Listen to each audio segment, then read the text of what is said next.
শ্রবাসুতমণি বলেছিলেন, হে ৭,০০০ মুনি ঋষিগণ,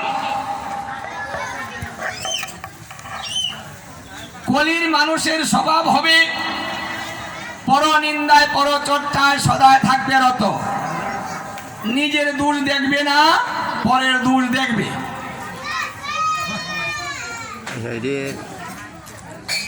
দিন দিন মানুষের পরমায়ু ক্ষয় হবে, প্রতিদিন মানুষ একটু একটু করে ছোট হবে। পরমায়ু কবিতে কবিতে একটা মানুষ 16 বৎসরে মারা যাবে, 7 বছরে বাবা হবে, 4 বছরে মা হবে। বিবাহ প্রথা উঠে যাবে, বিবাহ ব্রাহ্মণ দিয়ে হবে না, বিবাহ হবে একা, কেউ জানবে না। তুমি আর আমি বিবাহ করব, মাঝখানে মানুষকে খাওয়িয়ে টাকা নষ্ট করব কেন? ওটা হবে যুক্তি। মনে মনে বিবাহ হয়, মন্ত্রে বিবাহ হয় না, তাই মন্ত্রের প্রয়োজন নাই। এমন ভাবে যুক্তি দাঁড় করাবে, মানুষ ধীরে ধীরে হিংস্র প্রাণীর মতো হয়ে যাবে। মানুষ মেরে একদিন মানুষ খাবে, এমন একদিন আসবে নিজের মাতা পিতাকে পর্যন্ত খেয়ে ফেলবে।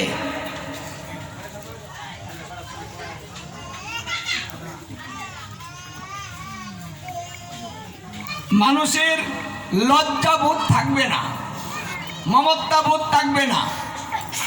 মানুষের মন মাত্র 1 মুহূর্ত কাল স্থায়িত্ব লাভ করবে। একটা মানুষ এক জায়গায় 1 মুহূর্ত সময় থাকতে পারবে, এর বেশি নয়। তাহলে 1 মুহূর্ত কাল সময় সীমা হলো 48 মিনিট। এই 48 মিনিট পর্যন্ত একটা মানুষ এক জায়গায় বসতে পারবে, এর বেশি বসতে পারবে না। আপনি এখনই আপনার মনকে দিগান, মনকে প্রশ্ন করেন, যারা বসেছেন গড়ি ধরে বসবেন, কতটুকু সময় আপনি বসেছেন। দেখবেন আপনার মনটা কতটুকু সময় পর পর একটু অন্যদিকে ধাবিত হচ্ছে, অন্য মনস্ক হচ্ছে, এক জায়গায় থাকছে না, নাহলে লড়াচড়ি করতে হচ্ছে। আপনি গড়ি ধরে দেখেননি কোনোদিন, তাই আপনি বুঝতে পারেন না। তাই ভাগবত নিগুম তত্ত্বে বলছে যে এটা মাত্র 48 মিনিটেই থাকে, তারপরে থাকে না। থাকে কার মন? যারা শুদ্ধ ভক্ত হয়েছে, যারা আমার ভগবানকে ভালোবাসে, যারা ভগবানকে ভালোবেসে তার সমস্ত কিছু ভগবানে অর্পণ করে নিজেকে নিঃস্ব করে কাঙ্গাল হয়েছে, যারা আপন বলতে কেউ নেই, আপন বলতে কোনো বস্তুও নেই। সে মন নিষ্কিঞ্চন ভক্ত, যে সদা সর্বদা হা কৃষ্ণ, হা গোবিন্দ, হা মুরারি, হা মধুসূদন বলে কাঁদে। কৃষ্ণ ছাড়া আন জানে না, মাইক জগতের কোনো কথা বলে না। এক চিন্তা ভিন্ন অন্য কোনো চিন্তা করে না।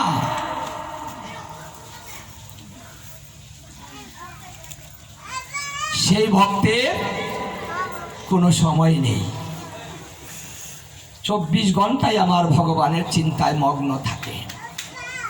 আর যারা আমার এই ভগবানকে এমন ভাবে ভালোবাসে না, তাদের মন মাত্র 48 মিনিট পর্যন্ত স্থায়িত্ব লাভ করে, তারপরে করে না।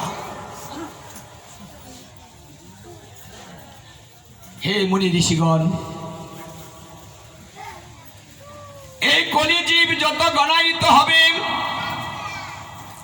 মানুষ কামা শক্ত বেশি বেশি হবে, কামনা বাসনা শুধু দিন দিন বাড়তে থাকবে। সাধুগুরু বৈষ্ণব গড়ে গড়ে হবে, ভণ্ড প্রতারকে দেশ ভরে যাবে। অসংখ্য ভগবানের আবির্ভাব হবে, কলিতে অনেক ভগবান হবে। সেই ভগবান থেকে একটা ভগবানকে বেছে নেওয়া জীবের পক্ষে কঠিন হয়ে যাবে। যদি আমাদের ভগবান বেশি হয়ে যায়, তাহলে সেখান থেকে সঠিক ভগবানটাকে বের করতে হলে কি করতে হবে? আমাদের কঠিন হয়ে যাবে। কে ভগবান? কলি যত বাড়ছে ভগবান তত বাড়ছে, মানুষের বিশ্বাস তত কমছে। যাদের বিশ্বাস নাই তাদের তো ধর্ম নাই। সে যে কোনো ধর্মের হোক না কেন, থাকতে হবে তার বিশ্বাস। কিন্তু আমাদের বিশ্বাস নেই। যদি শুনে যে কামরাঙ্গীর স্বর, মাটির নিচ থেকে রাধাকৃষ্ণ ভাসতেছে, এই মুহূর্তে খবর আসলো, এখন নগদ ভাসতেছে, দেখবেন এখানে ভাগবতে আর কেউ থাকবে না, সবাই চলে যাবে কামরাঙ্গীর চরে। কেন? কারণ সেখানে মাটি থেকে রাধাকৃষ্ণ ভাসতেছে। ওটাকে আগে দেখতে হবে। কিন্তু এখানে যে উনি আছেন, ও কথাটা কিন্তু আমরা ভুলে গিয়ে ওদিকে ছুটে যাব, কারণ আমাদের বিশ্বাস নেই যে উনি এখানে আছেন। প্রহ্লাদ কি করেছিলেন? আমাদের শিক্ষা এটা না। আমাদের বিশ্বাসটা কেমন হবে? প্রহ্লাদের কাছ থেকে সেই বিশ্বাসটা আমাদের শিখতে হবে। তিনি সমস্ত জায়গায় বিষ্ণু দেখেছিলেন, সব জায়গায় আছে বিশ্বাস। যদি ভগবানকে কেউ বিশ্বাস করে এইভাবে, কখনো সে ঠকে না। জগৎকে বিশ্বাস করবেন, আপনি ঠকবেন। তাকে বিশ্বাস করলে ঠকবেন না। পৃথিবীকে ভালোবাসবেন, আপনি ঠকবেন। পৃথিবী যাকে মন দিবেন, আপনি ঠকবেন। আপনার মন নিয়ে খেলা করবে, ভালোবাসার মর্যাদা দিবে না। ভালোবাসার মর্যাদা একমাত্র আমার গোবিন্দ দেন, আর কেউ দেন না। নিদানের সাথী তিনি হন, আর কেউ হন না। সুসময়ে বন্ধু বটে অনেকেই হয়, অসময়ে হায় হায় কেউ কারো নয়। শেষের দিনে বন্ধু একজনই হবে, আর কেউ হয় না। আজকে আমরা এখন ভগবানকে চিনি না, গোবিন্দকে চিনি না, তার ভজনা করি না। কিন্তু বিপদে পড়ে দেখুন তো আপনার পাশে কে দাঁড়ায়, যার জন্য আপনি সারা জীবন খাটলেন, জীবন শেষ করলেন, সাধুগুরু বৈষ্ণবের সঙ্গ করতে পারলেন না। এতটুকু সময় আপনার হাতে ছিল না। আজকে যখন আপনি শেষ জীবনে এসেছেন, আপনার যখন শক্তি চলে গিয়েছে, তখন আপনার সেই ভালোবাসা কোথায় যায়? যার জন্য আপনি সমস্ত কিছু শেষ করলেন, একদিন সে আপনাকে ছেড়ে চলে যাবে, আপনাকে দূরে ছুঁড়ে মারবে। স্বার্থপর দুনিয়া যত দিবেন, যতদিন দিবেন, ঠিক ততদিনেই আপনার সঙ্গে ভালোবাসা হবে। যখন দিতে পারবেন না, তখন আর আপনাকে কেউ ভালোবাসবে না। ভাগবতের সপ্তম স্কন্ধে বলেছে, মানুষ যখন বৃদ্ধ হয়, যখন একুজু হয়, যখন কোনো কিছু করতে পারে না, তখন তার সঙ্গে কুকুরের মতো আচরণ করা হয়, মানুষের মতো হয় না।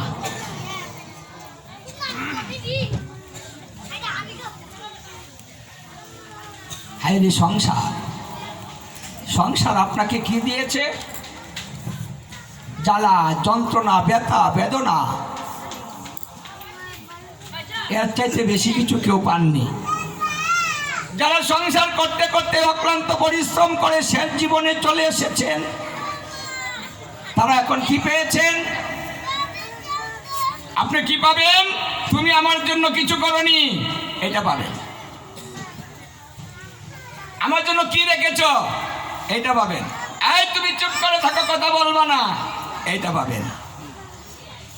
মানে ওইটি আপনার জন্য রেডি আছে। আপনি যখনই ঘরে পড়ে যাবেন, যখনই শক্তি হারিয়ে যাবে, যখন আপনি সংসারের অকেজু হয়ে যাবেন, যখন কিছু করতে পারবেন না, তখন আপনার জন্য এই কথাগুলো রেডি আছে, আপনাকে দেওয়া হবে। আপনি অপেক্ষা করুন, আপনি পাবেন। সংসার করেছেন, কষ্ট করেছেন, আপনার জন্য কিছু থাকবে না? তা কি হয়? ওটা থাকবে আপনার জন্য। বৃদ্ধকালে পান শেষে খাওয়া বেতর বউ, সুপি সুপি শেষ বেতরে দেখবে না রে কেউ। ওই আপনার জন্য দাঁড়িয়ে আছে শেষা, অপেক্ষা করেন, বেশি দিন নাই। আর ইতিমধ্যে যারা ঘরে পড়েছেন তাদের কিন্তু শেষা শুরু হয়ে গিয়েছে, ওটা কেউ দেখে না, একমাত্র আমার ভগবান দেখছে। আর মানুষ সেদিন কেঁদে কেঁদে বলে, হে গোবিন্দ, আমি আগে তোমাকে বুঝি নাই, তাই তো আগে ভজি নাই। আমার আপনজন যে আমাকে এমন ভাবে কথা বলবে, আমি সেটা বুঝি নাই। আমরা বুঝবো একেবারে শেষ, যখন বুঝবো তখন কিছু করতে পারবো না, করার শক্তি হারিয়ে যাবে, তখন শুধু কাঁদবো, আর সেই কাদার মূল্য থাকবে না।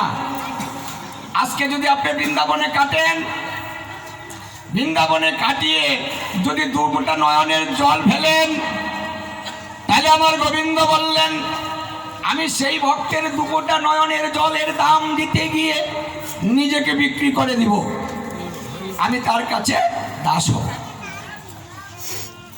কিন্তু যদি কোনো ভক্ত শেষ জীবনে গিয়ে সংসারের যাতনায় বিপদে পড়ে আমাকে ডাকে, আর সে নয়ন জলে ভাসে, তখন আমি তার কাদা দেখে আমি হাসি, মূল্য দেই না। মানুষেও দাম দিবে না, আমার গোবিন্দ দাম দিবে না। কেন দিবে না? যে সময় থাকতে তাকে ভালোবাসলাম না। কেন? কারণ একটাই, জীব নিত্য কৃষ্ণ দাস তাহা ভুলি গেল, আর সেই কারণে মায়া পিশাচি গলায় বাঁধিল। তুমি যখন তোমার নিজের পরিচয় ভুলে গিয়েছ, রং তামসা করে জীবন কাটিয়েছ, তুমি আমাকে চেনো নাই, আর এখনো তোমাকে জগতে ভালোবাসে না, কেউ দেখতে পারে না। তাই তুমি আজকে বিপদে পড়ে তুমি আমাকে বলছো, হে গোবিন্দ, আমি এই জগতে আর থাকতে চাই না, তুমি আমাকে নিয়ে যাও, আমি এখন মরতে চাই, আমি এখন মরে গেলেই বেঁচে যাই। আপনি কাঁদবেন। আজকে যারা ভালোবাসছে, ভালোবেসে কাঁদছে, তারা ভগবানকে পাইতে চায়, গোবিন্দকে পাইতে চায়, তাই কাঁদছে। আর সেই দিন কাঁদবেন কার জন্য? মরার জন্য কাঁদবেন, যে আমি এখন মরতে চাই, আমাকে নিয়ে যাও, আর বাঁচতে চাই না। সেই দিন কাঁদবেন মরার জন্য, আর আজকে কাঁদবেন গোবিন্দকে পাওয়ার জন্য। জলটা ঠিক আছে, কাদাটাও ঠিক আছে, কিন্তু ভাবটা ঠিক নেই। যৌবনে বোঝে কৃষ্ণ পাইবারই আসে, আর অর্ধেক বয়সে ভজে কৃষ্ণ আসে বা না আসে, আর শেষ বয়সে ভজে কৃষ্ণ মরণের বয়ে। যারা মরণের বয়ে বিপদে পড়ে আমাকে ডাকে, আমি তাদের কাদা ছদন শুনি না, তখন আমি তাদের কাদায় খুশি হই না। ওই জীবের ভাব দেখে আমি তখন হাসি।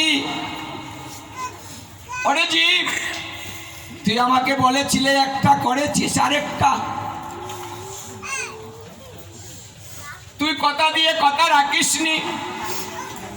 ওই জগতের মায়ায় পড়ে আমাকে ভুলে গিয়ে তুই সবাইকে ভালোবেসেছিস, আর আমাকে ভালোবাসিসনি, আমাকে বুঝিসনি, আমার নাম নেসনি, আমার নাম শ্রবণ করিসনি, আর ভক্তি করে দু ফোঁটা নয়নের জল তুই আমাকে দেসনি। আজ তুই বিপদে পড়েছিস, কেউ তোকে দেখতে পারে না, জগৎ যখন ভালোবাসে না, এখন তুমি আমাকে ডাকছো, আমিও শুনবো না। তখন আপনি কাঁদবেন, কিন্তু কাদার মূল্য থাকবে না, মূল্যহীন। ওই কাদার মূল্য মানুষও দেয় না, পরিবারেও দেয় না। আজকে কাঁদেন তো, আপনি যখন যৌবনে থাকবেন আপনি কাঁদেন, পাড়া প্রতিবেশী সবাই আপনার কাছে আসবে, অমুক কেন কাঁদছে গো, শুনতে আসবে, দেখতে আসবে, জিজ্ঞাসা করতে আসবে। কিন্তু যখন আপনি ঘরে পড়ে যাবেন সবাই জানবে ও সংসারের কিছু করতে পারে না, সারাদিন কাঁদে। ওই কাদা দেখে দেখে কাজ দিয়ে মানুষ যাবে, কিন্তু আপনাকে জিজ্ঞাসা করবে না তুমি কাঁদছো কেন। ওই ঘরের মানুষগুলা যাদেরকে আপনি ভালোবেসেছিলেন, যাদেরকে ভালোবেসে আজকে ভক্ত সঙ্গ করতে পারেননি, ওরা বলবে এমনি এমনি সারাদিন কাঁদে, শুধু শুধু কাঁদে, আর ভালো লাগে না। আপনি কাঁদবেন আর তারা বলবে আপনার কাঁদাটা ভালো লাগে না, শুধু শুধু কাঁদছেন, কিন্তু আপনি তো আপনার মনের ব্যথায় কাঁদছেন।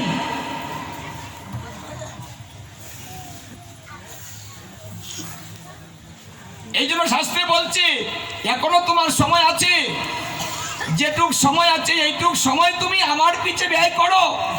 এই স্বার্থপর সংসারে ভালোবেসে কারো মন জয় করতে পারবে না।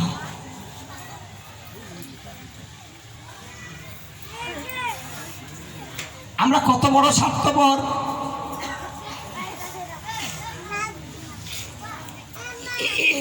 যাকে ভালোবাসার জন্য পৃথিবীতে এসেছি, যাকে ভজার জন্য এসেছি, যার নাম প্রচার করার জন্য এসেছি, যার সেবা পূজা করার জন্য এসেছি, কথা দিয়েছি সেটাই ভুলে গিয়েছি।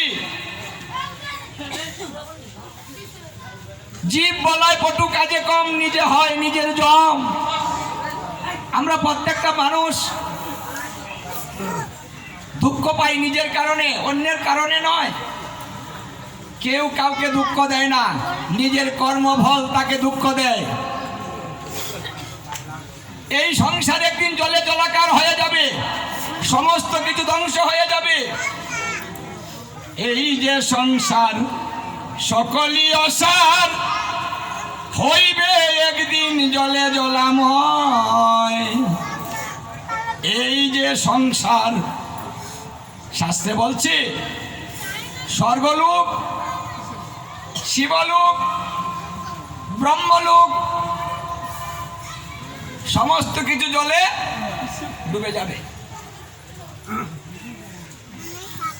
যখন প্রলয় হবে তখন কিছু থাকবে না। যারা স্বর্গে যাবেন তারাও তলিয়ে যাবে, যারা শিবালোকে যাবেন কৈলাসও তলিয়ে যাবে, যারা ব্রহ্মলোকে যাবেন সেই ব্রহ্মলোক তলিয়ে যাবে। সমস্ত কিছু ডুবে যাবে, কিচ্ছু থাকবে না। কি থাকবে? বৈকুণ্ঠ থাকবে, বৃন্দাবন থাকবে, ধ্রুবলোক থাকবে, সত্যলোক থাকবে, তপলোক থাকবে, আর সবকিছু তলিয়ে যাবে। শাস্ত্রে বলছে সবকিছু তলিয়ে যাবে, সবকিছু ধ্বংস হয়ে যাবে, সৃষ্টির কিছুই থাকবে না। থাকবে কি? বলছে মানুষ যে কর্ম করেছে সেই কর্মফল থাকবে, কর্মফল ওই জলে ডুববে না। গৌর হরি বল।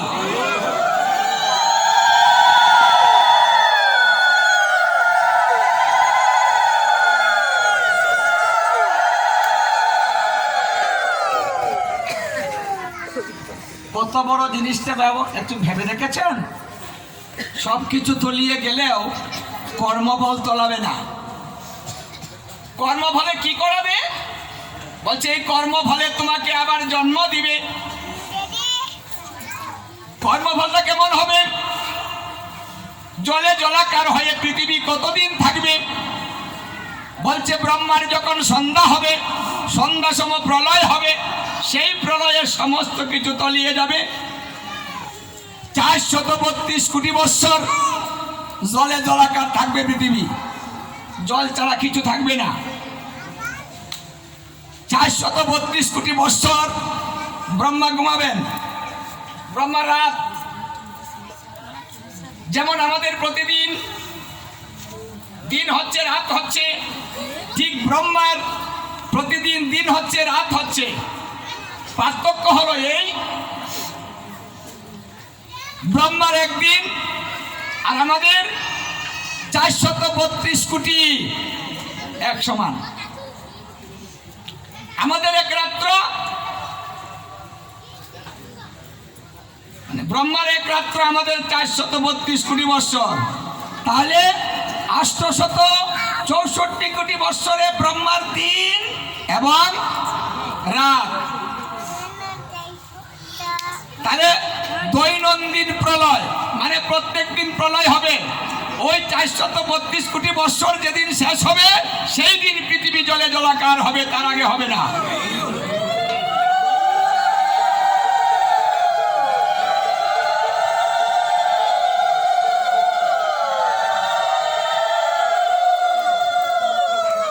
তাহলে পৃথিবী কিন্তু এখন ধ্বংস হচ্ছে না। কেউ যদি বলে যে মাঝে মাঝে শুনি বিজ্ঞানিকরা যে পৃথিবী ধ্বংস হয়ে যাবে, এই উল্কা পড়ে যাচ্ছে, কিন্তু আসলে এই কথায় বিচলিত হবেন না।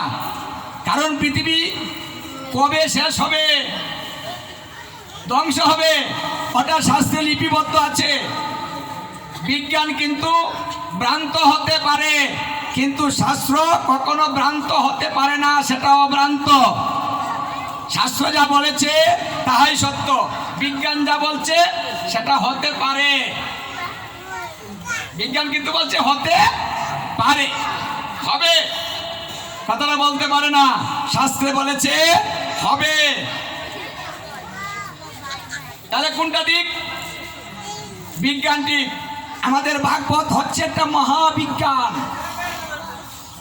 আপনি ভাগবতের রাধা বিনোদ গোস্বামীর ভাগবতের 2য় খণ্ড পড়ুন, সৃষ্টি তত্ত্ব। আপনি দেখবেন পৃথিবীর কোন জায়গায় কি সৃষ্টি হয়েছে, কোন জায়গায় কি আছে, আপনি তা পাবেন। হরে কৃষ্ণ।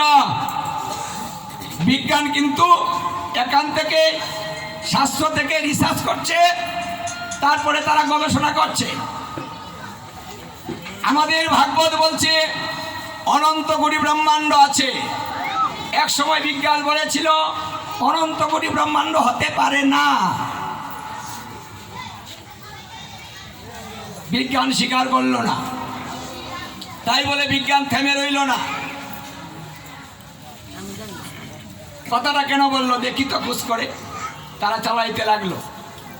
তখন তারাই প্রকাশ করিল যে আরো 2টা ব্রহ্মাণ্ড খুঁজে পাওয়া গেল, মানে এর বাহিরে আরো 2টা ব্রহ্মাণ্ড আছে।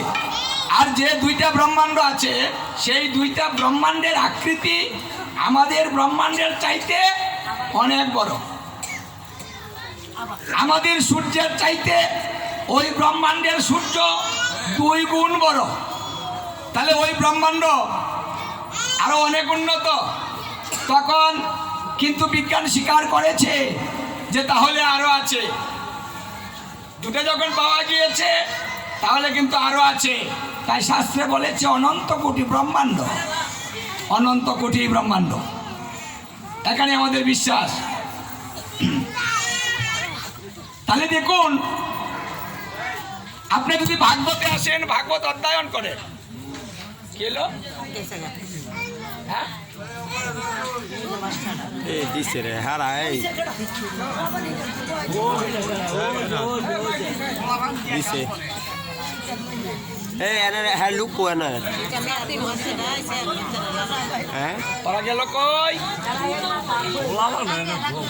সৎ কাম যে করে থাকবে না। এটা বল, আমি বলি দেখি তো বাবা আমার কাছে প্রশ্ন করে না, তারা মনে করে না আমার এখন